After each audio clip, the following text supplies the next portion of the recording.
Bonjour à tous et bienvenue dans votre récapitulatif des actualités voyages et événements de la semaine. Vous avez manqué des infos ? Pas de panique. On vous propose de les découvrir tout de suite en 6 minutes et on commence par la Turquie avec la compagnie aérienne Turkish Airlines. Et oui, c'est la news du jour qui vous plaît le plus d'ailleurs, Kautar, j'en suis sûre, puisque la compagnie turque crée la surprise en ouvrant le tout premier salon VIP de 250 mètres carrés pour animaux de compagnie. Un espace confortable et haut de gamme pour accueillir jusqu'à 78 animaux, vétérinaires compris bien évidemment. Une initiative unique qui renforce l'image de la compagnie en matière de services exclusifs et qui souligne encore une fois de plus la générosité légendaire de la communauté turque. Mes chiens vont adorer, moi aussi je vous le garantis. On reste dans l'univers VIP avec la maison Louis Vuitton et le lancement de leur nouveau City Guide. Après Paris, Rome ou encore New York, c'est au tour d'une autre ville fascinante de briller, Bangkok. À cette occasion, de nombreuses personnalités se sont unies lors d'une réception à la maison Louis Vuitton d'Asnières, dont l'ambassadeur du Royaume de Thaïlande à Paris. Restaurants, hôtels de luxe, lieux insolites, ce guide offre une immersion premium dans la capitale thaïlandaise. Et oui, c'est un très bel objet, je vous l'accorde. D'ailleurs, savez-vous quels sont les objets les plus oubliés dans les locations de vacances ?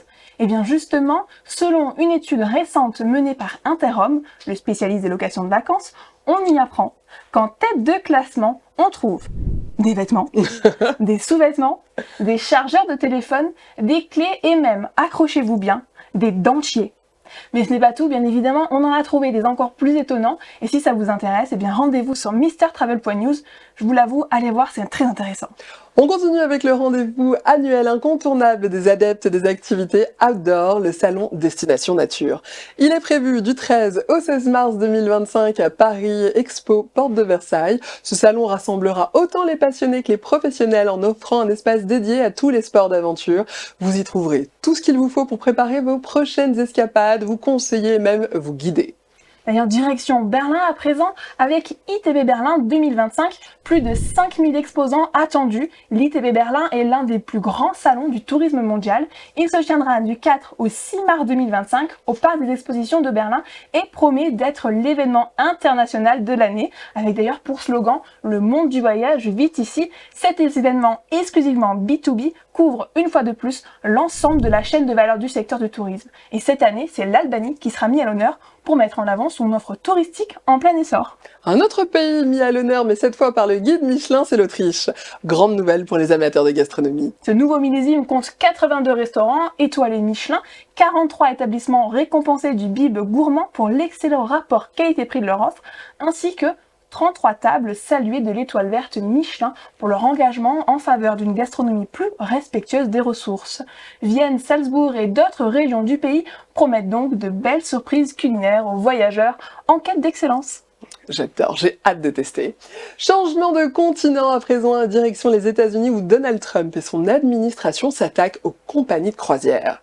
Le 47e président des États-Unis les accuserait d'éviter de payer des impôts sur les sociétés dans leur pays en enregistrant leurs navires dans des pays étrangers. Ce à quoi l'industrie des croisières a indiqué leur verser déjà 65% de leur contribution mondiale.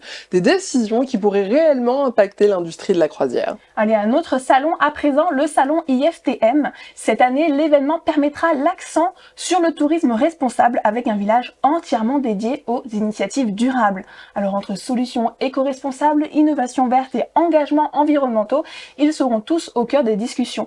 Les Français sont d'ailleurs de plus en plus sensibles au tourisme durable et c'est donc une belle occasion pour repenser le tourisme de demain. On passe tout de suite à l'événement qu'il ne fallait pas manquer cette semaine et Trotters TV y était. J'y étais.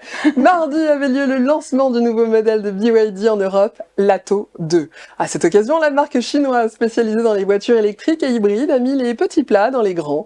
Partenaire officiel de Danse avec les stars, il y avait un espace danse, un DJ set, une zone gaming, une autre karaoké.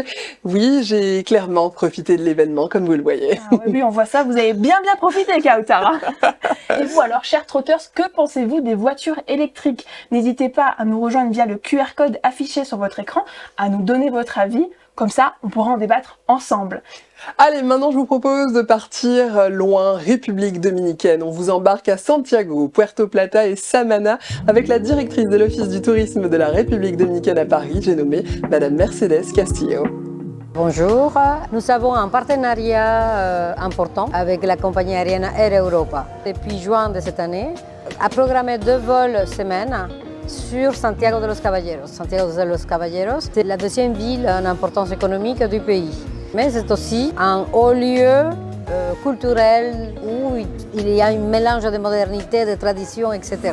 Avec ce circuit, ce qu'on voudrait faire, c'est de montrer une autre République dominicaine. On essaye de montrer qu'il y a déjà de belles plages un peu partout sur l'île, mais aussi qu'on peut vivre une expérience vacances avec plage ou pas, mais un peu plus authentique. Donc, avec Air Europa, en plus, on arrive à Santiago de los Caballeros pour cette visite et on va revenir par Saint-Domingue, car les vols d'Air Europa sont des vols réguliers, ce qui nous permet de un peu créer de nouveaux produits pour la République dominicaine. La République dominicaine a 17 parcs nationaux, mais la plupart sont dans le nord du pays.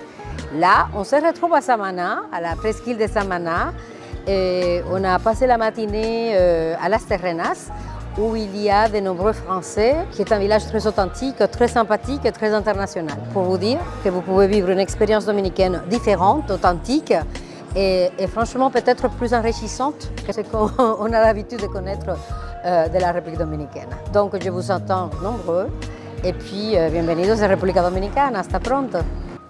C'est la fin de cette rétrospective des news voyages et événements qu'il ne fallait pas manquer cette semaine. Eh bien, amis curieux et passionnés, n'hésitez pas à vous rendre sur mrtravel.news pour encore plus d'inspiration et de bons plans.